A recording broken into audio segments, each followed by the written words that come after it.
Hello, welcome, नमस्कार। आपका स्वागत है आज के मुकेश टॉक के इस वीडियो में। आज हम बात करेंगे पीएमएस की। एक इन्वेस्टमेंट इंस्ट्रूमेंट के तौर पे पीएमएस क्या है, क्या क्या खूबियां हैं, क्या क्या उसके कमियां हैं, ड्रॉबैक हैं, और उसे हम साथ के साथ कंपैरिजन करेंगे म्यूचुअल फंड से। म्यूचुअल फंड सही है, टीवी पे आप देखते ही हैं, है ना। हर दूसरे तीसरे दिन या इनफैक्ट हर दिन एक दो ऐड तो आ ही जाते हैं कि म्यूचुअल फंड सही है। बिल्कुल सही है, लेकिन म्यूचुअल फंड इकलौती चीज नहीं है जिसपे आप पैसिवली स्टॉक मार्केट में इन्वेस्टमेंट कर सके। इसके अलावा और बहुत सारे रास्ते हैं। उन सभी इंस्ट्रूमेंट्स को हम एक एक करके डिस्कस करेंगे, लेकिन आगे के वीडियोस में। आज का टॉपिक है पीएमएस, पोर्टफोलियो मैनेजमेंट सर्विसेज। तो पहले जाने कि ये क्या है।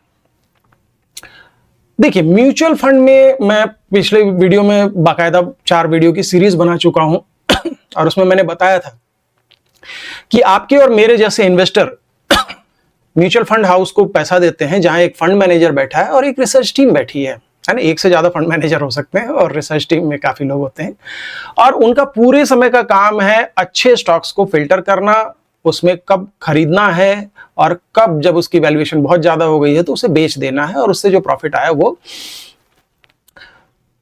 आपको, इन्वेस्टर को लौटाना है। पीएमएस भी बिल्कुल यही काम करता है। इस एक चीज में तो दोनों कॉमन है।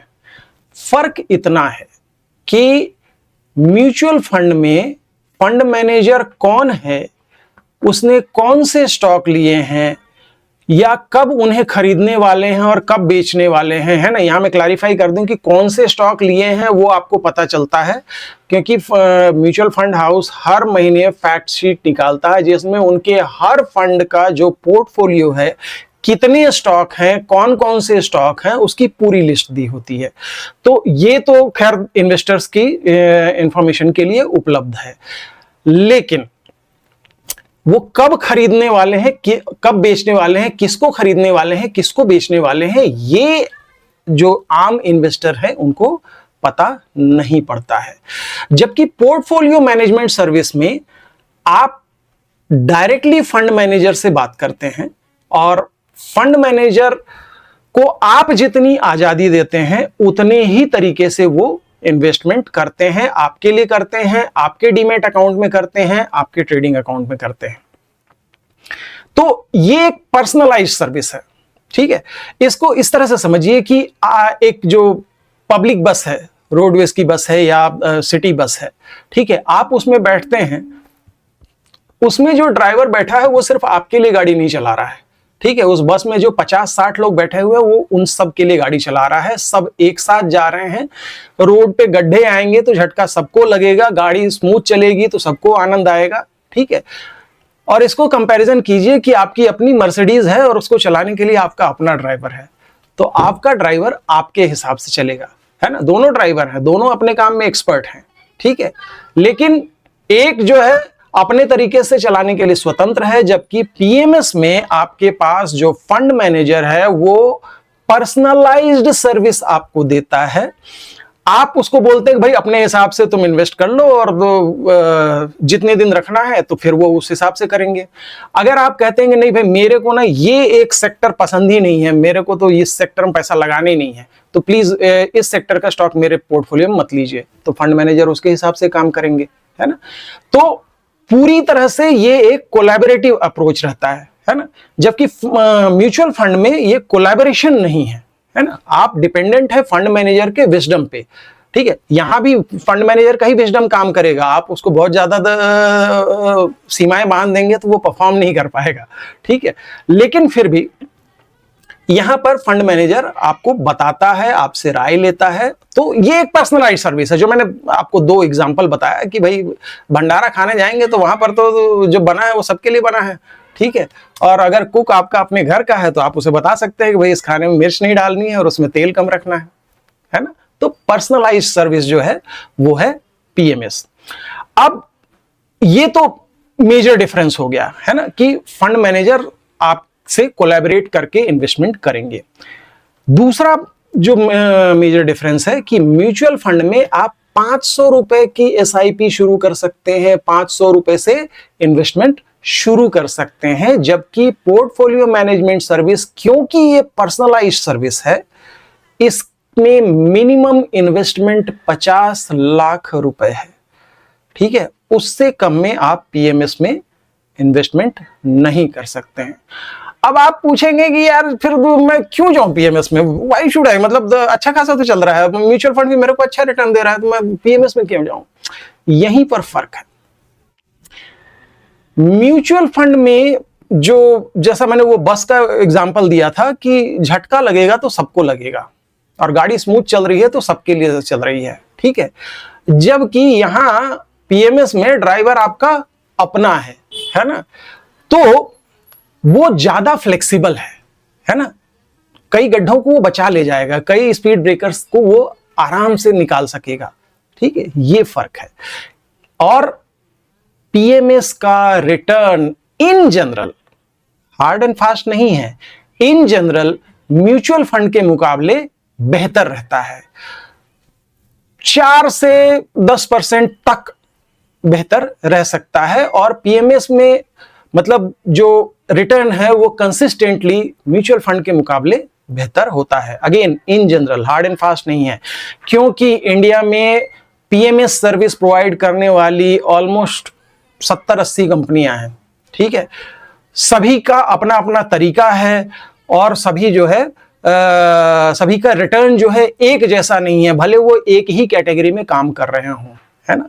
तो ये आपको समझना पड़ेगा कि यहां आपको पर्सनलाइज सर्विस मिलती है, आपको मिनिमम 50 लाख लगाने हैं, लेकिन आपको रिटर्न अच्छा मिलता है म्यूचुअल फंड के मुकाबले।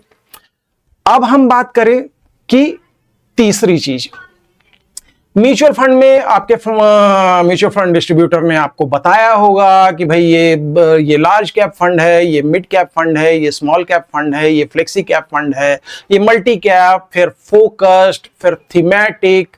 म्यूचुअल फंड अलग अलग कैटेगरीज में बटा हुआ है, और ये कैटेगरी किसने डिसाइड की है? सेबी ने डिसाइड की है, म्यूचुअल फंड हाउस ने डिसाइड नहीं की है।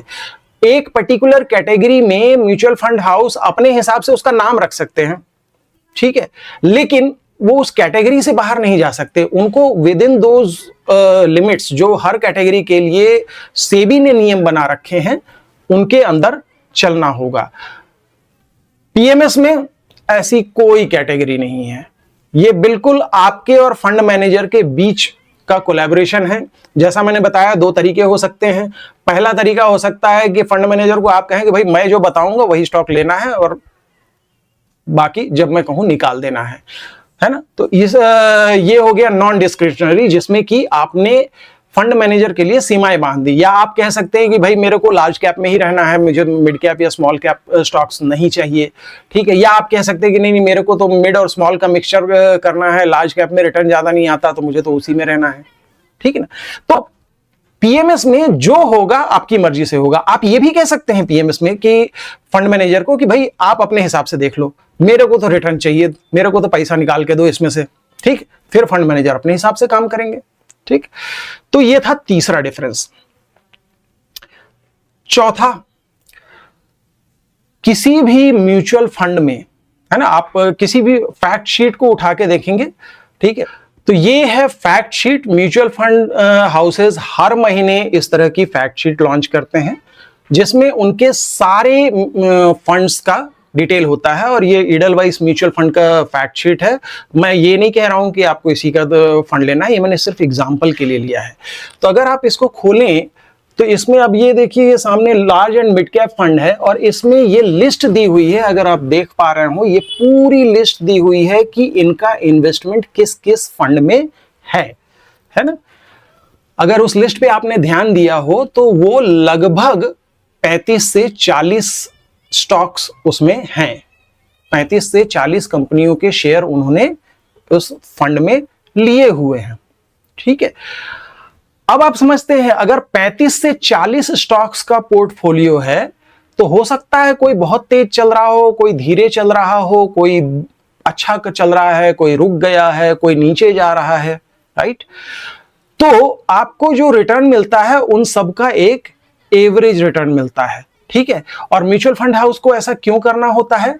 क्योंकि भाई म्यूचुअल फंड में वो इन्वेस्टर भी हैं जो महीने का 500 रुपए लगा रहे हैं, और वो इन्वेस्टर भी हैं जो महीने का 5 लाख लगा रहे हैं। तो उनको दोनों का हित देखना है ना। इसीलिए जो फंड मैनेजर है किसी भी पर्टिकुलर फंड में एक 35 से 40 स्टॉक्स का बुके रखता है, ठीक है, और उसका एक एवरेज रिटर्न आपको मिल पाता है। पीएमएस में इससे अलग है। पीएमएस में क्योंकि जैसा मैंने बताया ड्राइवर आपका अपना है ना, तो आपका ड्राइवर जो है आपके पैसे 35-40 स्टॉक में नहीं लगाएगा, है ना। रिसर्च वो भी कर रहे हैं और वो उनके हिसाब से जो बेस्ट स्टॉक्स हैं 4, 5, 6 या 10 स्टॉक तक, उसमें पैसा लगाएंगे, क्योंकि यहां पर उनका फोकस एवरेज रिटर्न हासिल करना नहीं है। उनके पास छोटे इन्वेस्टर भी नहीं है, उनके पास ऐसा इन्वेस्टर है जो 50 लाख रुपए लेके आया है। तो फिर वो क्या करेंगे कि हाईली स्पेशलाइज्ड सर्विस देंगे वो आपके लिए, कुछ सर्टेन जिसमें उनका कन्विक्शन बहुत ज्यादा है, उनको बिल्कुल यकीन है कि भाई ये स्टॉक तो बहुत अच्छा परफॉर्म करेंगे। उन स्टॉक्स को आपके पोर्टफोलियो में वो रखेंगे। और इंडिविजुअल स्टॉक्स को फिर ट्रैक करना भी आसान है, उसके परफॉर्मेंस को ट्रैक करना आसान है। म्यूचुअल फंड भी परफॉर्मेंस ट्रैक करते हैं, मैं वहां मना नहीं कर रहा हूं, ठीक है। लेकिन पीएमएस में जैसा मैंने बताया कि हर चीज स्पेशलाइज्ड है, हर चीज पे फोकस ज्यादा है। यहां फोकस मैक्सिमम रिटर्न निकालने पे है, ठीक। तो ये म्यूचुअल फंड और पीएमएस में अगला डिफरेंस है। इसके बाद ये एक फैक्ट मैं आपको पहले बता चुका हूं कि कस्टमर्स का कंट्रोल म्यूचुअल फंड के स्टॉक सिलेक्शन और कब एंट्री और कब एग्जिट करनी है इस पे कुछ नहीं है, जबकि पीएमएस के केस में कस्टमर का कंट्रोल इस पे होता है, ठीक है। अगला,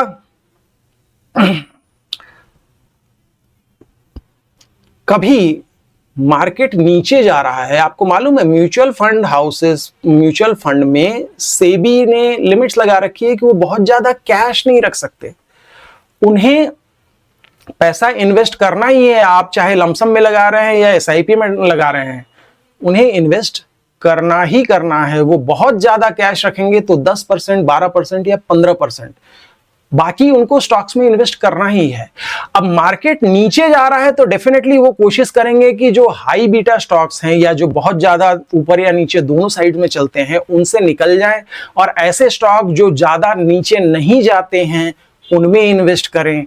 ये वो कर सकते हैं। साथ ही वो रोक नहीं सकते, पैसा है तो उनको इन्वेस्ट करना है भले मार्केट नीचे जा रहा हो, है ना। इन द लॉन्ग टर्म ये एक्चुअली आपके फायदे के लिए है, क्योंकि आपके पैसे से एवरेजिंग अच्छी हो जाती है, खासतौर पे अगर आप एसआईपी कर रहे हैं तो, है ना। तो एवरेजिंग अच्छी हो जाती है जिससे आपका रिटर्न मैक्सिमाइज होता है। ये बुरी चीज नहीं है, लेकिन इनके म्यूचुअल फंड में लिमिटेशन जरूर है कि ये बहुत ज्यादा कैश नहीं रख सकते। साथ ही ये डेरिवेटिव्स के जरिए उसको हेज नहीं कर सकते, कुछ हद तक कर सकते हैं, लेकिन naked derivative position mutual fund में नहीं ले सकते, क्योंकि सेबी में ऐसा कुछ अलाउड नहीं है। अब यहीं पीएमएस में आ जाइए। पीएमएस में फंड मैनेजर सब कुछ करने के लिए स्वतंत्र है। उसका 1 पॉइंट एजेंडा है कि अपने कस्टमर को, जिसने 50 लाख रुपए लगाए हैं, उसको मैक्सिमम रिटर्न निकाल के देना है। तो वो क्या करेंगे, जैसे ही उनको दिखाई देगा कि भाई ये स्टॉक नीचे जाने वाला है, तुरंत उससे वो बाहर निकल जाएंगे। म्यूचुअल फंड में ये करना बहुत मुश्किल है, एक और वजह से। आप किसी भी म्यूचुअल फंड के किसी भी फंड को देख लीजिए, फैक्ट शीट में आपको दिखाई देगा कि उसका एसेट अंडर मैनेजमेंट कितना है, ठीक है। ज्यादातर जो बड़े एस्टैब्लिश्ड प्लेयर हैं उनके फंड आप देखेंगे तो 40,000 करोड़, 50,000 करोड़ का उनका एसेट अंडर मैनेजमेंट है। अब मान लीजिए उसमें से 5,000 करोड़ उन्होंने एचडीएफसी बैंक में लगा रखे हैं। एकदम एक एग्जांपल दे रहा हूं, कोई भी मैं कंपनी का स्टॉक बोल सकता हूं, है ना, तो यहां कोई पर्टिकुलर नहीं लेना है, ठीक है। 5% उन्होंने लगा रहा है। 5% का मतलब कितना होता है, लगभग 2,000 करोड़ उन्होंने लगा रखे हैं, है ना।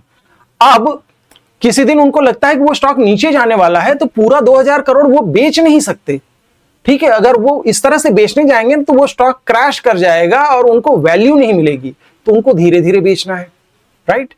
जबकि पीएमएस में एवरेज एयूएम कितना होता है, 80 करोड़, 100 करोड़, 200 करोड़, वो भी बहुत सारे कस्टमर्स का मिला के, और हर कस्टमर के लिए पोर्टफोलियो अलग होता है। ऐसा भी नहीं है कि वो हर कस्टमर के लिए पोर्टफोलियो सेम रखेंगे, ठीक है। तो किसी एक स्टॉक में उनका इन्वेस्टमेंट कितना होगा, 4 करोड़ 5 करोड़, जिसको बेचना है एक दिन में बहुत आसान है, तुरंत तक से वो बेच सकते हैं। तो उनके लिए एग्जिट और एंट्री दोनों बहुत आसान है, और इससे बहुत फर्क पड़ता है आपके रिटर्न पे, ठीक। तो ये पीएमएस का फायदा है भाई। मैंने पहले कहा कि पीएमएस में इन जनरल रिटर्न अच्छा होता है, तो उसके पीछे वजहें ये है ना। म्यूचुअल फंड में फंड मैनेजर के साथ बहुत सारी लिमिटेशंस हैं, कुछ सेबी की लगाई हुई लिमिटेशंस हैं, कुछ फंड साइज की वजह से लिमिटेशन है ना। पीएमएस में फंड मैनेजर के पास ऐसी कोई लिमिटेशन नहीं है। वहां पर जो उसके ऊपर जो भी लिमिटेशन है वो आप लगाते हैं, आप जो कहते हैं उसके हिसाब से उसको काम करना है, उसके अलावा कोई लिमिटेशन नहीं है। अगला डिफरेंस हम देखें, म्यूचुअल फंड का डेटा पब्लिश होता है हर महीने फैक्ट शीट में, ठीक है। पीएमएस को अपना कोई डेटा पब्लिश करने की जरूरत नहीं है। उसको डेटा किसको बताना है, अपने कस्टमर को जिसने 50 लाख लगाए। उसके अलावा उसको और किसी को बताने की जरूरत नहीं है कि उसने किस शेयर में पैसा लगा रखा है, कौन सा लेंगे कौन सा नहीं लेंगे, कब लेंगे कब नहीं लेंगे, इससे उनको किसी को बताने की जरूरत नहीं है, ठीक। तो ये डिफरेंस हो गया। अगले डिफरेंस पे चल रहे, charges. Mutual fund as a category, उसमें एंट्री और एग्जिट जो फंड मैनेजर लेता है, आपको मालूम है कि कोई भी स्टॉक खरीदने पर कुछ चार्जेस लगते हैं, है ना। स्टॉक एक्सचेंज के चार्जेस लगते हैं और गवर्नमेंट के टैक्सेस लगते हैं, ठीक है। वैसे तो वो रकम छोटी होती है, लेकिन वो अगर खरीदना बेचना करना ही है तो फिर वो एक बड़ी रकम हो जाती है। तो म्यूचुअल फंड में वो चार्जेस जो है म्यूचुअल फंड हाउस बियर करता है। आपके हाथ में जो आता है वो है शुद्ध रिटर्न, ठीक। पीएमएस में यहां अलग है।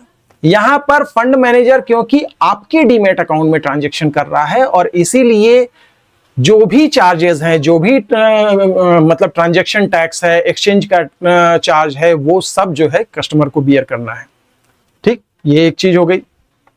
दूसरी चीज, म्यूचुअल फंड आपसे बहुत कम पैसे चार्ज करता है। जो म्यूचुअल फंड का फंड मैनेजर है उसकी भी तो तनख्वाह आनी है भाई, तो वो तनख्वाह नहीं लेगा क्या? तनख्वाह लेगा तो कहां से लेगा? आप ही के पैसों से, जो आपका उसने रिटर्न बनाया उसी में से लेना है। लेकिन वो कुछ भी अपनी मर्जी से नाप शनाप नहीं ले सकता। वहां भी सेबी ने लिमिट लगा रखी है कि भाई आप जो है जैसे जैसे उनका एसेट अंडर मैनेजमेंट बढ़ता जाता है, उनका टोटल एक्सपेंस रेशियो TER, जो कि वो फीस है जो वो चार्ज करते हैं, वो कम होता जाता है। तो म्यूचुअल फंड हाउस का TER जो है या एक्सपेंस रेशियो जो है 1.5% से लेकर 2.5% के बीच हो सकता है, डिपेंडिंग ऑन उनका एसेट अंडर मैनेजमेंट कितना है, ठीक है। पीएमएस, मैं फिर से वही बस और मर्सिडीज वाले कंपैरिजन पे आ जाऊं कि बस की ड्राइवर की तनख्वाह आप नहीं देते हैं पूरी, है ना, आप उसकी तनख्वाह का एक छोटा सा हिस्सा दे रहे हैं। जबकि मर्सिडीज में ड्राइवर आपका अपना पर्सनल है ना, तो उसकी तो पूरी सैलरी देनी पड़ेगी, राइट।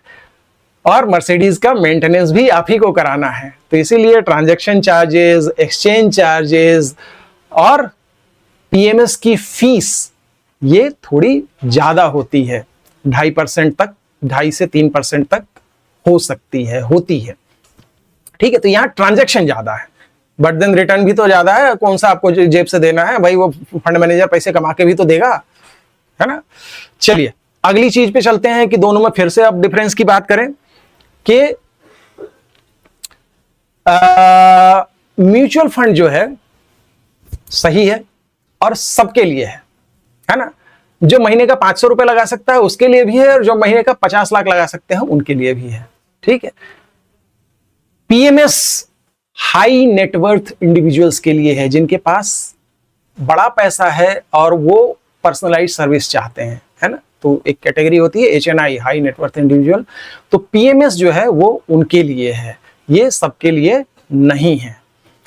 इसके बाद म्यूचुअल फंड में जब आप पैसा लगाते हैं तो अगर आपको लगता है 6 महीने बाद ही पता चला कि यार पैसे की जरूरत पड़ गई है, तो आप निकाल सकते हैं, है ना। निकालिएगा नहीं, उसमें एग्जिट लोड लग जाता है। एग्जिट लोड समझते हैं ना। म्यूचुअल फंड हाउस अलग अलग फंड कैटेगरी में 1% का एग्जिट लोड लगाता है, वो भी पहले साल में। और जरूरी नहीं है कि पहले पूरे साल तक, कोई 3 महीने के लिए लगाता है, कोई 6 महीने के लिए लगाता है, कोई साल भर के लिए लगाता है, अलग अलग कैटेगरी में अलग अलग है ना। ये एग्जिट लोड वो पेनल्टी है जो वो लगाते हैं पैसा जल्दी निकालने के लिए, लेकिन 1 साल के बाद कोई एग्जिट लोड नहीं है, आप आराम से जब चाहे निकाल सकते हैं। म्यूचुअल फंड ऐसा क्यों कर पाते हैं? क्योंकि उनके पास बहुत सारे कस्टमर हैं और काफी पैसा आ रहा है ना, तो कोई जल्दी निकलना चाहता है तो उसको निकाल सकते हैं। पीएमएस में पर्सनलाइज्ड सर्विस है, इसमें आप जल्दी पैसा नहीं निकाल सकते, ठीक है। और आप जल्दी पैसा ना निकालें इसलिए अलग अलग पीएमएस कंपनियां जो है अलग अलग एग्जिट लोड लगाती हैं। एक रिसेंट एग्जांपल जो मैं देख रहा था कि भाई वो 3 साल तक के लिए लगा सकते हैं। मान लीजिए अगर आपने पहले साल में ही कहा नहीं मेरे को तो पूरे पैसे वापस चाहिए, तो 3% का वो चार्ज लगा सकते हैं, है ना। वो भी जो नेट वैल्यू होगी, प्रॉफिट का 3% नहीं, टोटल का। ओके, इनफैक्ट म्यूचुअल फंड में भी वो टोटल का ही लगता है। दूसरे साल में अगर आप पैसे निकालने जाते हैं तो 2% का एग्जिट लोड, तीसरे साल में आप पैसा निकालने जाते हैं तो 1% का एग्जिट लोड, और उसके आगे शायद ना हो। ये अलग अलग कंपनियों के अपने अलग अलग रूल हैं। और ऐसा वो क्यों करते हैं? भाई वो पर्सनलाइज सर्विस दे रहे हैं। पीएमएस इन्वेस्टमेंट कभी भी 1 साल 1.5 साल के लिए नहीं होता। पीएमएस में अगर आप एंट्री करना चाहते हैं तो कम से कम 5 साल का होराइजन लेके चलिए, 5 साल का टारगेट लेके चलिए, तभी जाके आपको एक अच्छा रिटर्न दिखाई देगा।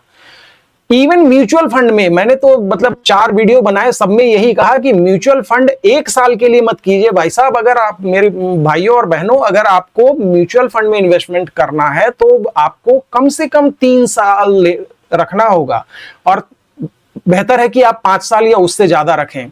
1 साल के लिए करना है तो बैंक एफडी कर लीजिए, ठीक है, फिर म्यूचुअल फंड में मत आइए। पीएमएस में ये नियम थोड़े से हार्ड हैं, बहुत क्लियर है। पीएमएस में आना है 5 साल कम से कम आइए, ठीक है। 5 से ज्यादा रहिए आपको और रिटर्न मिलेगा, लेकिन मिनिमम 5 साल बने रहिए, ठीक है। और आप जल्दी एग्जिट की कोशिश ना करें, इसलिए ये एग्जिट लोड लगाया हुआ है। मोर ओवर, अगर आप चाहें कि पार्शियली पैसा निकालें, म्यूचुअल फंड में आप पार्शियली भी निकाल सकते हैं, पीएमएस में भी आप पार्शियली निकाल सकते हैं, लेकिन आपके टोटल फंड की वैल्यू 50 लाख से नीचे नहीं जानी चाहिए। ये सेबी के नियम है। तो मान लीजिए कि आपने पैसे लगाए और पहले 2 साल में अच्छा खासा प्रॉफिट हुआ, अब आपको दिख रहा है कि आपका 50 लाख बढ़ के 55 लाख हो गया है, और आप चाहते हैं कि उसमें से 4-5 लाख निकाल लें, तो आप निकाल सकते हैं, ठीक है। ये आपके और पीएमएस एजेंसी के बीच के कॉन्ट्रैक्ट पे डिपेंड करेगा कि उस पे कोई एग्जिट लोड लगना है या नहीं लगना है, लेकिन ये जो है आप निकाल सकते हैं। लेकिन एट एनी गिवन टाइम आपकी फंड वैल्यू 50 लाख से कम नहीं जानी चाहिए, ये लिमिटेशन है, ठीक। तो ये था म्यूचुअल फंड और पीएमएस के बीच का डिफरेंस। और पीएमएस एज ए कैटेगरी बहुत अच्छी कैटेगरी है, हाई रिटर्न की कैटेगरी है, पर्सनलाइज्ड सर्विस है, लेकिन थोड़े से म्यूचुअल फंड के मुकाबले चार्जेस भी हायर हैं। तो आज का वीडियो आपको कैसा लगा? मैंने काफी डिटेल में जाकर आपको समझाने की कोशिश की, भंडारा और पर्सनल कुक का एग्जांपल भी दिया, बस और मर्सिडीज का भी एग्जांपल दिया, जिस भी तरीके से आपको समझ में आया हो। तो अगर आपको आज का वीडियो अच्छा लगा है तो वीडियो को लाइक कीजिए, चैनल को सब्सक्राइब कीजिए और हमारे वीडियो के साथ जुड़े रहिए बॉस, क्योंकि अभी बहुत कुछ आना बाकी है। आपका ये दोस्त आपकी मदद के लिए हमेशा मौजूद है।